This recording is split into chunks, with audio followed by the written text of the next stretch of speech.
So for this case study, I just want to start out with the date, show you that it's Tuesday, July 7th, 2015, just as a place marker.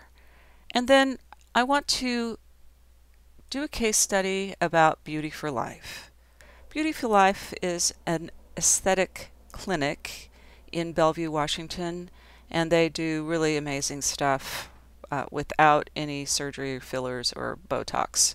And it just rejuvenate the skin through, you can see she has a lot of machines and she's very clinical and she's very, very proficient and an expert at this, but she's not an expert at marketing. So over time, she has hired people to do like email campaigns or Facebook ads or these little one-off ad hoc campaigns, and she lost a lot of money because there was pretty much just throwing stuff at the wall and seeing if it sticks. Whereas with Social Sky, we always start off with a strategy because we want to save our clients money, and if you have a plan, you just miss so many pitfalls because when you have to backtrack, you're just reinventing the wheel and wasting money. So what we did was we had a very in-depth conversation where I interviewed Noemi and got a great idea of her business goals, who she thought her target market was, all that kind of thing. And then I took the information that I got from her about her business, and then I provided her with a marketing plan. And in the marketing plan, she has competitive analysis, she has very deep keyword research, she has social media marketing research. We discovered who her true target market is, and from this we came up with an execution calendar. So for the next year, we know what our campaigns are. We'll mainly be working with her on email campaigns because she already has a list set up. I have moved her from Constant Contact to MailChimp because it's free, and she was paying like $30 a month and not using Constant Contact, and she's going to save over $300 a year, and that we just sort of threw that in for free because it helps her. So we have recommendations based on diving into her Google Analytics. That is how we go forward on everything. We look at the data. That's how we come up with our strategies and our tactical changes, is that we look at the insights from Facebook, we look at Google Analytics on the website, and we look at analytics on Instagram and whatever properties someone might have their marketing on, or Twitter or whatever. We check that out, and so we were able to determine who the target market was, which was a little bit different than what she thought. And then I have a tool that plugs right into the Google database, so I can see how many searches are done on how many keywords. So you can see, like skincare, there are over 12,000 searches done a month, and provided her with this view so that she can get more bang from her buck. Like one of the sunspots, which is one of the keywords that they're using on her site. Sure, there are over 6,000 searches, but that's about spots on the sun. So with a few tweaks and optimizing these keywords, she can get better bang for her buck, she can get better SEO. So sunspots on skin, sunspot removal, being a little more specific, going into a little bit more of a long tail keyword would help her. And then like spa day. Well, nobody searches on spa day, but over 8,000 people search on day spa. So those kinds of optimizations, very quick fixes, low-hanging fruit, that we were able to talk to her webmaster about and get implemented fairly easily. And then our email campaign suggestions and some other social media stuff that we went into, because she would do very well on Instagram or Pinterest, but she doesn't have the budget right now. So what we decided to do was start off with her website. And I want to show you, when I reload her website, there is a loading problem because her images are too large. So we're going to replace this with a video that's fairly light and will be of a different feel because hers is very clinical. And in this industry, people are more interested in the results than the process. She's interested in the process because she's kind of a skin nerd. She's this wonderful person who, she prays for her clients' wrinkles. I mean, she's just the most darling human being, and she uses this equipment to great results. And so that's what we want to shine, to have people realize and understand and want to use her services. Now, this little tip, when you're thinking about your branding, your URL, it is critical that you're a .com. Being a .pro, even though pro means professional, does not make you look professional. .com's the industry standard. That's what people trust. That makes you look like a real business if you're .com. And even more so than .net. .net, sure, a lot of people use it. There's Comcast.net, but it doesn't have the clout and the cachet and the authority that .com does. Also, Beauty for Life is not a search term. So when I did her keyword research, we discovered that rejuvenate is a great keyword for her, and it's also her tagline. Rejuvenate now, age later. So we bought her the URL rejuvenatebeautyforlife.com, and that will really help her SEO.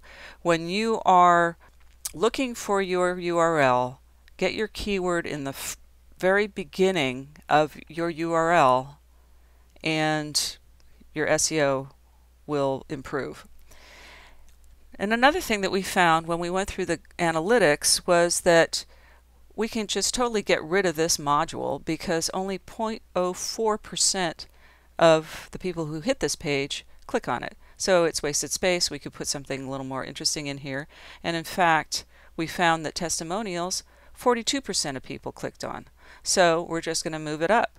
So with those quick little tweaks of having a video here, video converts 64% more than any other medium. Easy little changes will really help her conversion rate. So I just wanted to start this case study with just sort of the background, where we're starting off to help this company grow. We're going to be using some growth hacking techniques with her campaigns, and we're just going to start out with email and Facebook, and I'll be back to report that. So today is August 2nd, and I just wanted to go through the email campaign that we did for Beauty for Life. It's our first email campaign. First off, I want to show you our opens. Industry average is 14.7%, and our percentage list average is 25.6%. So we did amazingly well. I'll show you the details here. Our first blast was a 35.4% open rate. Our second blast, which was actually a correction of the first one, but we did have a 31.2% open rate. And then the next Tuesday, we sent a reminder, and we had 28.3% open rate. And then the last day of the promo, we had a 16.5% open rate. Now, these are great open rates, above industry standard on every time we touch the customer, and we're really excited about that. We did have some unsubscribes as we blasted, but that's totally expected. And really, considering how many times we touched them, let's see, that's 1, 2, 3, 4, 5 unsubscribes is pretty good. So I want to show a little bit deeper here. So you can see our open rates and how our subscriber list grew. It went down from 169 to 160 because we had hard bounces on the first time that we blasted, and MailChimp cleans the list as you deploy. But we gained 55 subscribers by the time we blasted on Tuesday. And then, as you'd seen, we only had, I think it was 2 opt-outs on this date, but our subscriber list went down, more hard bounces, but still, that's a pretty decent gain from 160 to 203 in a week. So we were happy with that. We also did a little post on Facebook. It was pretty much the same offer. The owner decided that she wanted to boost this post, so she was able to reach almost 6,000 people. There were 40 clicks to the site and 1 page like, and 61 post likes. You can see that there are 72 post likes on this, so the others were people who already liked the page or her friends, 1 comment, and 7 shares. So that's pretty exciting, but I want to show you this. If we go to Google Analytics and go down to the session referrals, from Facebook we had 15 referrals to the site and with 16 page views, and they were there for 10 seconds. But I want to have much higher rates than this because our typical engagement, even when there is not a promo, is almost 2 minutes. So that speaks to the value of the content on the site. Now, during the 8 days of the campaign, we had 360 sessions with 336 users and 539 page views. And the week before, you can see that the week before, we had 273 sessions and 253 users and 390 page views. So the campaign drove 83 more users to the site and 124 more page views. That's not enormous, but traffic is traffic, and there are more people seeing her site, and this is our first campaign. So we can now, with this data, optimize our offers and contests and get better results. But I just wanted to show you that right out the gate, we had a very successful campaign because we had done our research. We had come up with a marketing plan for her that made sense, and her conversion rate was about 2% as far as purchases go. And for a first campaign, that's really pretty much expected. Actually, if we had gotten 1%, we would have been happy because she has opportunity for very large upsell. So her lifetime customer value is fairly high. So her price per customer acquisition can be fairly high as well. Now, MailChimp is a free email service till she hits 2,000 users, but we're not there yet, so she's saving money there. She did have to pay us. It's really very reasonable considering she got more customers that will have a lifetime value of tens of thousands of dollars. Just wanted to show you that, and if you have any questions about our processes or if you want to take advantage of our half-hour free strategy session, contact us through the link below in the description, or if you're watching this on our site, just hit the contact page and give us a call or drop us a note. We're really looking forward to talking to you. Thanks so much for watching. Talk to you soon.